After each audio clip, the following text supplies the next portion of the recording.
At 3:04 a.m., Daniel Brooks sat alone in the dim glow of his laptop, the screen casting a pale reflection of his tired face.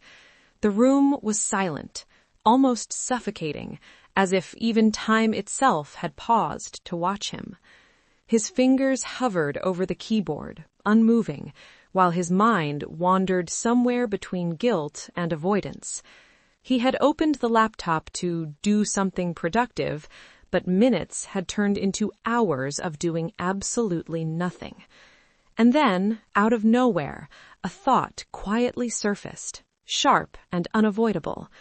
If my future self could see me right now, would he be proud or disappointed? The question didn't come with panic, it came with clarity, and clarity is dangerous when you've been hiding from yourself. Daniel leaned back, staring at the ceiling, feeling something shift inside him. For the first time in a long time, he wasn't distracted, he wasn't entertained, he was present, with his thoughts, his reality, and a truth he had been postponing for years. Deep down, without needing to think too hard, he already knew the answer, and that realization was heavier than anything else he had felt in a long time. Daniel was 26, and from the outside, his life looked completely normal. He had a stable job, a place to live, and enough comfort to avoid any real urgency. But inside, things were different. He felt stuck. Not failing enough to change, but not growing enough to feel alive.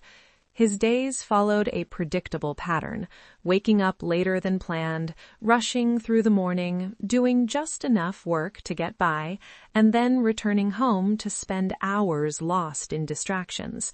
Social media, videos, random browsing, anything that helped him escape the uncomfortable feeling that he wasn't doing what he was meant to do. Every night, just before sleeping, he felt it, that quiet voice reminding him that something wasn't right. But instead of listening, he buried it under the same promise, "I'll start tomorrow." Tomorrow became his safety net, a comforting illusion that allowed him to delay action without feeling like he had given up completely. But what he didn't realize was that tomorrow wasn't saving him, it was slowly trapping him. He remembered a different version of himself, one that felt almost unfamiliar now. A younger Daniel who was full of curiosity, ambition, and belief. Back then, he had dreams that felt real, almost within reach.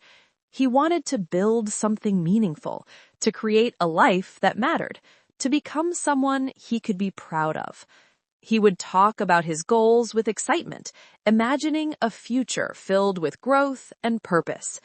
But life didn't collapse overnight. There was no single moment where everything went wrong. Instead, things changed slowly. Comfort began to replace effort. Distractions replaced focus.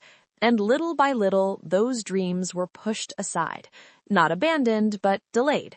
Each day, he chose what was easy instead of what was necessary. And without realizing it, those small choices began to shape his reality. What once felt like temporary pauses became permanent habits. And over time, he didn't lose his potential, he just stopped using it. One night, while mindlessly scrolling through content he wouldn't even remember the next day, Daniel came across a simple line: "Your older self is watching you right now." It wasn't flashy, it wasn't loud, but for some reason it stopped him. He read it again, slower this time, letting the words sink in. Then he locked his phone and stared at the ceiling, the sentence replaying in his mind. And suddenly, his imagination began to fill in the gaps. He pictured a version of himself years into the future, older, quieter, carrying the weight of time in his eyes. That version of him wasn't angry. He wasn't shouting or blaming. He was just watching, observing every choice, every delay, every wasted hour. The image felt uncomfortably real, and for the first time, Daniel didn't feel judged by others. He felt judged by himself, or more accurately, by who he would become if nothing changed. In his mind, the older version of Daniel finally spoke, his voice calm but heavy with meaning. "You said you would start," he said quietly. "You said you had time." Daniel felt his chest tighten. "I do have time," he replied, almost defensively. But the older version simply shook his head. "That's what I used to say, too." There was no anger in his voice, only disappointment mixed with understanding. "Do you know what regret feels like?" he continued. "It's not loud. It doesn't hit you all at once. It builds slowly. Every time you delay, every time you choose comfort, every time you say tomorrow, it grows until one day you realize there are no more chances left." Daniel looked down, unable to respond. "I'm not here to scare you," the older version said softly. "I'm here because I was you, and everything you're doing now, I've already lived through." The image faded, but the feeling didn't. That night, Daniel didn't reach for his phone again. He didn't try to distract himself or escape the discomfort. Instead, he sat there in silence, thinking, really thinking for the first time in years. He realized something simple but powerful. His life wasn't being destroyed by one big mistake. It was being quietly shaped by small, repeated choices to do nothing. Every hour he wasted didn't feel significant on its own, but together they were creating a future he didn't want. And for the first time, he understood that the gap between where he was and where he wanted to be wasn't about talent or luck. It was about action, or more accurately, the lack of it. That realization didn't feel motivating. It felt uncomfortable, but it was real. And sometimes reality is exactly what you need to change. The next morning didn't come with excitement or inspiration. There was no sudden burst of motivation, no dramatic shift in how he felt. But there was something different. Awareness. Daniel woke up earlier than usual, even though his body resisted. He didn't feel ready, he didn't feel confident, but he moved anyway. He made his bed, something small and almost meaningless, but intentional. He stepped outside for a short run, feeling out of breath within minutes, questioning why he was even trying, but he didn't stop. Later, he sat down and worked for an hour, focused, without distractions. It wasn't perfect, it wasn't impressive, but it was a start. And for the first time in a long time, he ended the day with a different feeling. Not pride, not excitement, but a quiet sense that he had at least tried. Days passed, and Daniel continued showing up. Not perfectly. There were days he slipped back into old habits, wasted time, and felt the familiar pull of comfort. But this time, something had changed. He didn't let one bad day turn into a bad week. He came back the next day, and the next. Slowly, those small actions began to build momentum. He stopped waiting for motivation because he realized it was unreliable. Instead, he focused on discipline, doing what needed to be done even when he didn't feel like it.